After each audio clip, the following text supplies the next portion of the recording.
Volvemos en el segundo bloque, vamos a charlar sobre lo que significa efectivamente la presencia de Ignacio Lula da Silva en la Argentina en estos últimos días, muy cerca de la presidenta de la Nación y con discursos realmente muy interesantes que ahora vamos a compartir por lo menos un tramo de alguno de ellos. ¿Qué significa la visita de Lula? Indudablemente es un gesto político muy importante cuando él dice que es hincha de Daniel Scioli. ¿Y esto qué significa? Significa que apuesta a la continuidad del proyecto nacional iniciado en el año 2003 y que tiene como uno de sus ejes la integración regional. Obviamente, por el peso específico que tiene la Argentina en el Mercosur, en la UNASUR, no es indiferente que triunfe Daniel Scioli como expresión del Frente para la Victoria y de continuidad de una política de fortalecimiento de los lazos, que triunfe una expresión de derecha que apunte a minimizar o pulverizar el Mercosur y apuntar hacia la Alianza del Pacífico, por ejemplo.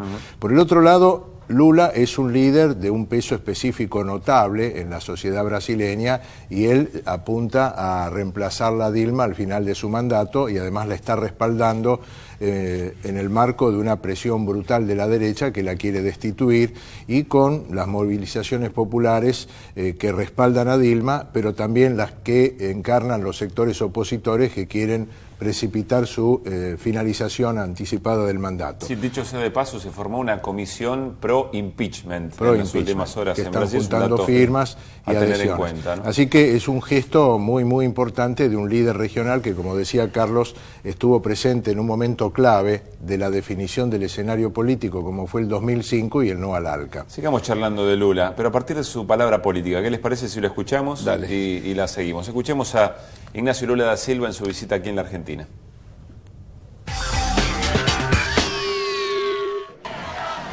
Foi junto com Kirchner, foi junto com Cristina, foi junto com Chávez, foi junto com Evo Morales, foi junto com Daniel Correia, que nós enterramos a ALCA aqui em Mar del Plata e fortalecemos o Mercosul.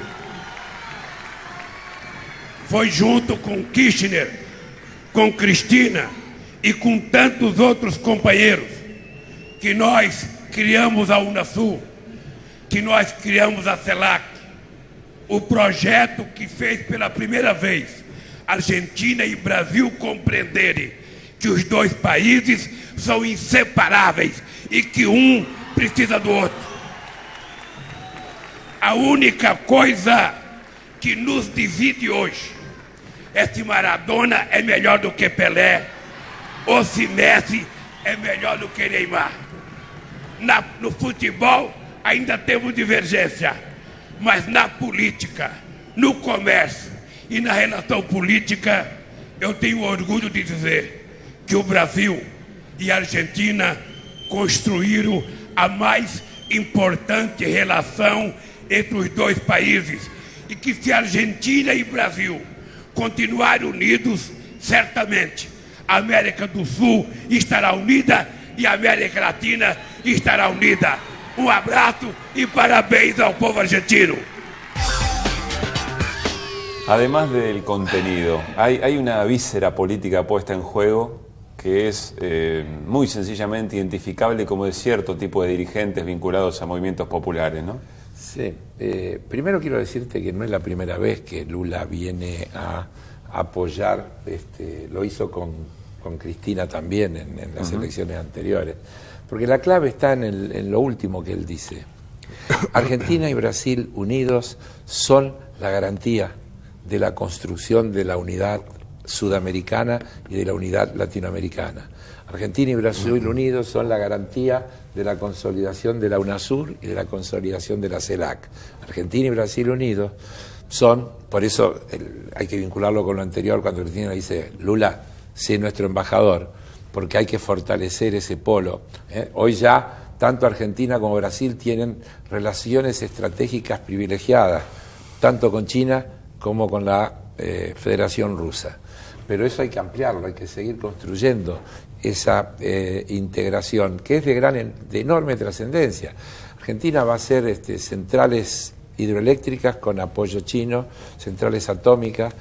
Ahora acaba de firmar un acuerdo con Gazprom para la explotación del gas. Es decir, estamos hablando de cuestiones que van a cambiar el escenario económico del país y de la región, y que nos van a permitir enfrentar con actitud soberana a los intentos de dominación o de realineamiento que se intentan desde la derecha y que hacen que Dilma esté hackeada, que haya problemas en Ecuador, que haya problemas en Venezuela, que haya problemas en Bolivia. Es decir, no es una casualidad. Hay una mano allí que está actuando. ¿Los movimientos populares y todo lo que se ha construido son todavía muy líder dependientes? Y sí, no sé si pueden no ser líderes. Los líderes son líderes. A mí no me parece que se pueda construir realmente sociedades sin líderes. Sería fantástico, pero los liderazgos tienen un rol que cumplir. Pero son absolutamente indispensables para arraigar lo logrado en este caso o en este momento de la región. Y el líder de alguna manera sintetiza el anhelo, el clamor, el sentimiento de un pueblo. A lo largo de toda la historia hubo líderes. Moisés fue un líder del pueblo judío para liberarlo del dominio egipcio. Espartaco fue un líder de la rebelión de los esclavos. Y San Martín fue un líder también, y los próceres y Bolívar. Fidel Castro. Claro. Es decir, ¿cómo podés imaginarte los grandes procesos transformadores sin liderazgo fuerte? No, pareciera que es imposible. Hablando de líderes, vamos a escuchar a la presidenta de la Nación, por supuesto también en un acto compartido con el candidato del Frente para la Victoria, Daniel Scioli, también Zanini y por supuesto Ignacio Lula da Silva. Esto decía Cristina.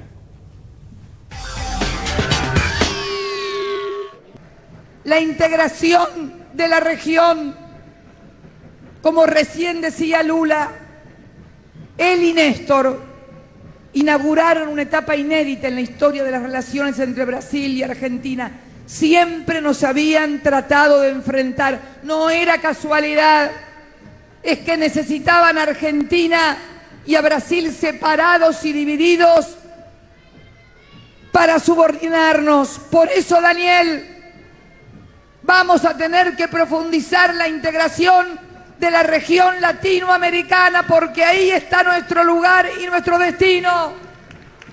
Y también vamos a tener que buscar nuevas formas alternativas, Lula.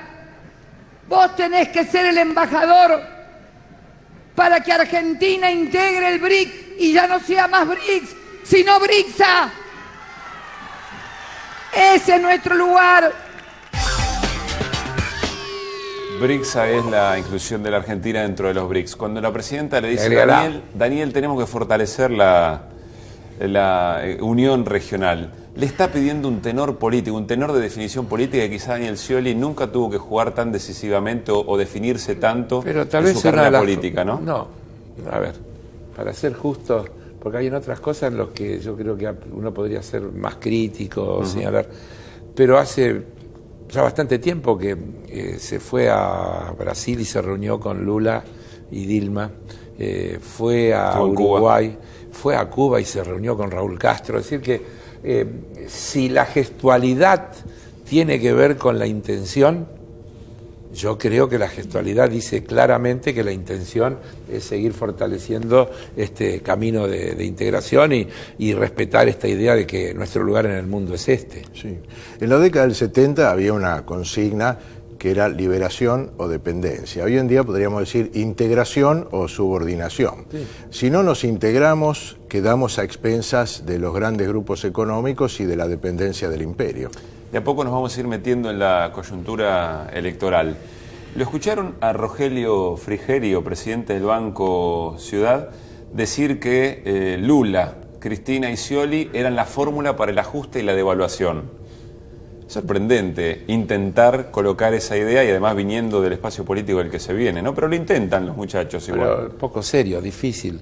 Pasa que yo creo que abusan de la falta de memoria y de la falta de rigor a veces en algunos análisis. Mirá, yo comentaba hace un rato unas declaraciones de la candidata a vicepresidente del espacio, de Gabriela Michetti, que dice que ella volvería a votar en contra de la reestatización de Aerolíneas y de YPF. Y entonces otra vez los colaboradores que uno tiene que buscar en archivos fueron a ver. Resulta que cuando se reestatizó Aerolíneas no era diputada, y cuando se reestatizó YPF faltó. Así que nunca ejerció eso que dice nunca que repetiría. ejerció eso que dice que repetiría. Sí. Es decir, la falta de rigor es fantástica. Entonces, Frigerio, que dijo hace poquito que él está de acuerdo que van a levantar lo que ellos llaman el cepo el 11 de diciembre, y que nos van a venir los dólares corriendo y que qué sé yo, todas las otras cosas que van a pasar, pueda decir hoy que Lula, Scioli y Cristina son el símbolo del... Es un disparate. Más allá de Frigerio, uno sabe, o por lo menos se ha constatado en el último tiempo, que los dirigentes del PRO, cada vez que tiene una definición política, está consensuada. A Frigerio voy a decirle que explique por qué con Durán el Barba, plan digamos, Mi Casa dio 10 créditos en un año. Solamente. Cosa por el estilo. Sería mejor que explique eso en vez de hacer interpretaciones no funcionó sobre... eso, ¿no? 10 créditos en un año. Y para resolver el problema de la vivienda de la ciudad parece poco. Falta. ¿Qué significa el caso Niembro, más allá del hecho en sí mismo? ¿Qué es lo que dice de un espacio político que se jactaba de no tener ese tipo de cuestiones que eran de la vieja política y ellos venían a renovar? ¿Qué significa más allá del contrato de 20 millones? Pero otra vez es olvidarse de la historia. Macri es el del acuerdo de las cloacas de Morón, el del contrabando de los autos.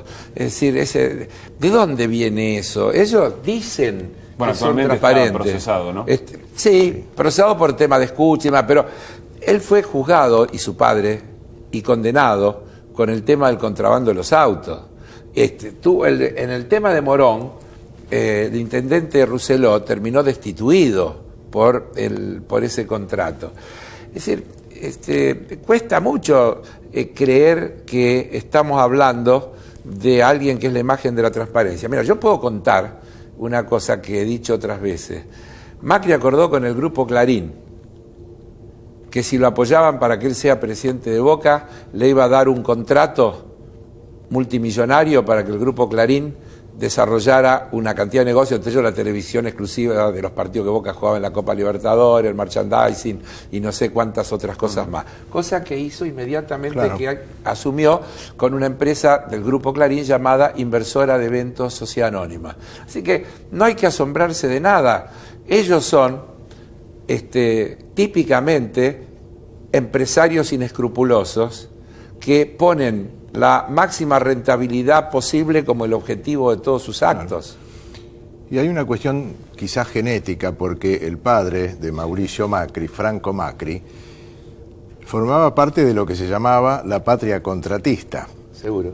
Durante la gestión de Mauricio Macri, un amigo y compañero de estudios en el Colegio Cardenal Neumann, Nicolás Caputo, facturó al inicio de la gestión alrededor de 50 millones de pesos en obras públicas que el Estado porteño le concedió. Al final del mandato de Macri, fines de este año, Nicolás Caputo facturará 400 millones de pesos. Entonces, lo de Fernando Niembro, con estos 20 millones de pesos de la empresa La Usina Producciones, es seguramente una partecita de lo mucho que ha ocurrido a lo largo de estos 7 años. Se están descubriendo. La empresa, y además hay una denuncia penal por lavado de dinero. Las empresas del Grupo Macri formaban parte del grupo de empresas beneficiadas por Cavallo cuando se hizo... La única estatización que hizo Cavallo fue la de la deuda externa de las empresas privadas. Es lo único que estatizó. Todo lo demás siempre lo quiso privatizar. Estoy hablando de un hecho de enorme trascendencia, porque ese fue el punto de partida del monumental endeudamiento que tuvo la Argentina. La estatización de la deuda de los privados, un verdadero escándalo. Yo creo que esto es indefendible desde donde se lo mire. Una empresa que no tiene empleados, una empresa que no tiene sede, una empresa que lo único que hace es facturar. Está claro que es una empresa para facturar. Claro. Hoy me enteré que le daban cursos de inglés a la Metropolitana desde la Escuela de Periodismo Deportivo. Es decir, hay cosas raras, ¿no?, en el mundo, pero bueno... ¿Qué tipo de discusión se dio en la legislatura y cómo sigue el caso? Porque se aprobó el pedido de informe, ¿no es cierto? Así es. El jueves último en la sesión se llegó a un acuerdo con el PRO que aceptó votar, porque hubo votación unánime, para que haya un informe dentro de un plazo de 30 días por parte del Poder Ejecutivo acerca de estos 164 contratos por cerca de 20 millones de pesos. Hay un decreto que establece la posibilidad de hacer compras sin licitación en casos de emergencia. Hay una inundación, un terremoto, una situación dramática, hay que comprar insumos médicos y ahí no hay tiempo para licitar. No es el caso, ¿no? Que no es el caso para hacer, por ejemplo, un sondeo de opinión. Ahí no hay necesidad de urgencia, hay negocios. Pero es peor, porque lean bien atentamente las declaraciones de Niembro. Él dice... Yo hice lo mismo que hacen otros periodistas, cobrar para hacerle propaganda al que me paga. Traducido es eso, él reconoce que la famosa historia del sobre, acá está legalizada. Es el sobre con facturación en blanco. El problema es que... De eso se trata, Pablo. Y se le paga con fondos públicos. Así es, por eso. Este es el problema. El sobre con facturación en blanco. Exactamente. Yo insisto que esto quizá empieza o permite, por el renombre que tiene este personaje y algunas otras cosas, a desnudar y romper cierto mito de la eficiencia de gestión del macrismo, porque la sensación es que eso nunca se discute y es como una verdad. Se ha construido como parte del sentido común que si una virtud tiene el PRO en la Ciudad de Buenos Aires es su buena gestión. Lo que ocurrió en Soldati es una buena muestra, casi una metáfora de todo un montón de otras situaciones, ¿no? La fachada es o ha recibido determinado tipo de reformas, pero las crónicas que se han recibido de lo que son por adentro esos edificios, responsabilidad del IBC, con fallos de la justicia para hacerse cargo de esas obras, es realmente espeluznante. Así es. También el jueves se aprobó en la legislatura un pedido de informes y hubo 2 proyectos para hacer una interpelación a Emilio Basavilbaso, Basso, que es el titular del IBC, que incumplió con exigencias de la justicia para invertir en el mantenimiento de esos edificios deteriorados que le causaron la muerte a un muchacho y una situación muy grave de otros 2 que se cayeron precisamente porque una de las barandas estaba oxidada, se rompió y se vino abajo. Mira, el gobierno del PRO de la Ciudad de Buenos Aires es uno de los grandes beneficiados de lo que pasó en la Argentina del 2013 en adelante. Si a esta gestión le hubiera tocado administrar una etapa de vaca flaca, esto era un desastre. En realidad tendrían que estar agradecidos eternamente, porque les tocó un momento de creación de millones de empleos, de duplicación del Producto Bruto, de realización de obra pública, de jubilaciones, millones de personas incorporadas al sistema previsional, de paritarias que mantuvieron el valor del salario. Todo eso, la Ciudad de Buenos Aires, que está en la República Argentina, lo ha usufructuado, y Macri y su gente terminan siendo favorecidos por esas políticas que critican y denostan. Estamos en el último tramo de nuestro programa, siempre jugamos una foto, la foto de la semana. En este caso nos remite nuevamente a la crisis migratoria en Europa y al gesto o la respuesta solidaria que tienen algunos países, ¿no? Que aquí queda de manifiesto. Esto es lo que se está construyendo en Hungría para tratar de frenar el éxodo de personas que están escapando, ya sea de enfrentamientos armados o incluso de situaciones económicas muy complicadas. Aquí está la respuesta que parece, a veces la sensación es que se busca una respuesta que retroalimenta las mismas causas que generaron esto que está pasando, que es verdaderamente terrible. No hay un movimiento original en la respuesta de estos países, ¿no es cierto? Miren qué elocuente que es esa imagen de tantas que podríamos haber elegido. ¿Te lo puedo enfocar de otro lado? Sí. Mira, el diario El País del miércoles 9 de septiembre del 2015. El paso de la crisis deja en España más multimillonarios que nunca. El fondo de la cuestión, dice El País, pues bien, en el 2013, un año en que la tasa de personas de riesgo de pobreza o exclusión social alcanzó al 29,2% de la población, según los datos del Instituto de Estadística, hubo más personas que nunca que en España se declararon poseedores de un patrimonio multimillonario. Es decir, la desigualdad la se acentuación, acrecienta cada vez más. Es decir, esas escenas lo que están mostrando es la actitud brutal de un capitalismo sin límite, un capitalismo salvaje, que no trepida en hacer cualquier cosa por maximizar la ganancia de un grupo reducido de personas. Los 80 que entran en el autobús de 2 pisos contra los 3.500 que se mueren de hambre. Eduardo Galeano decía que del muro de Berlín se lo calificaba como el muro de la infamia, el muro de la vergüenza. Estos muros, como el que piensa construir Donald Trump en la frontera de México con Estados Unidos, el que existe en Israel en la zona de Gaza, y este que quiere construir Hungría de 174 kilómetros, son mucho más largos y mucho más peligrosos desde el punto de vista de la incidencia del factor humano que el muro de Berlín, pero de eso casi no se habla. Muchachos, gracias por otra noche de discusión y debate, como tanto nos gusta. Nos despedimos, que tengan buen fin de semana. Quédense porque enseguida el segundo capítulo de la serie documental Clarín, un invento argentino. Vale la pena quedarse un ratito más en CN23. Que la pasen muy bien, buen fin de semana.